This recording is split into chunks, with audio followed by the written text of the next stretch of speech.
स्वाक्षरी करण्यासाठी महिला सरपंचाने 80,000ची लाच मागितल्याप्रकरणी एसीबी पथकाने सापळा रचून तिला रंगे हात पकडले।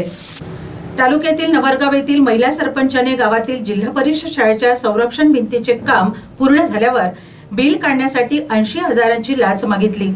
तपासणीत लाच मागितल्याचे सिद्ध झाल्याने यवतमाळ लाचलुचपत विभागाने सरपंचाला ताब्यात घेत पोलिसात गुन्हा दाखल करण्यात आलाय। या घटनेने तालुक्यात एकच खळबळ उडाली।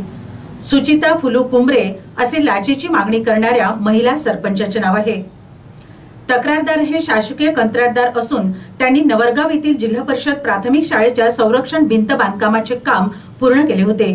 हे काम पूर्ण झाल्यानंतर कामाचे बिल काढण्यासाठी आणि बिलाच्या धनादेशावर स्वाक्षरी करण्यासाठी विद्यमान सरपंच सुचिता फुलू कुंबरे यांनी कंत्राटदाराकडे 80,000 रुपयाची लाच मागितली।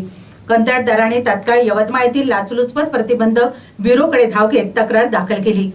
तक्रारीच्या अनुषंगाने लाचलुचपत प्रतिबंधक विभागाने सापळा रचून या प्रकरणाची पडताळणी केली।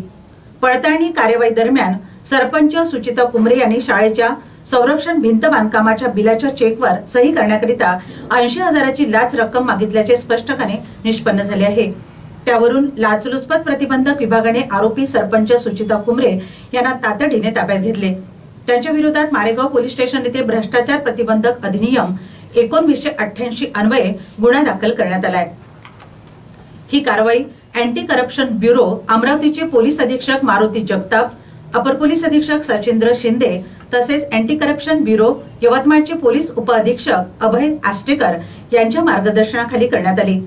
या कारवाईत पोलीस निरीक्षक अर्जुन घनवट यांच्यासह अतुल मते, अब्दुल वसीम, सुधीर कांबळे, जयंत ब्राह्मणकर, संजय भुजाडे, सचिन भोयर, सरिता राठोड आणि अतुल नागमोते यांनी सहभाग घेतला।